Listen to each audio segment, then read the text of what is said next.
esta belleza. Un imán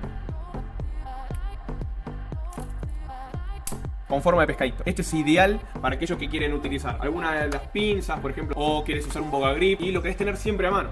Esto lo bueno es que vos te lo colocás y una vez que tenés la pinza, en el momento que no te querés utilizar, le pegás un tirón y después cuando lo dejás de utilizar, lo volvés a guardar. Bien. Tiene un mosquetón también de excelente calidad y la anilla para colocar el artículo que quieras en otro lado, como un llavero para el auto. Está muy bueno. Uno renueva cositas diferentes. Estamos aburridos de esos imanes pedorro, así con pescadito está más tierra.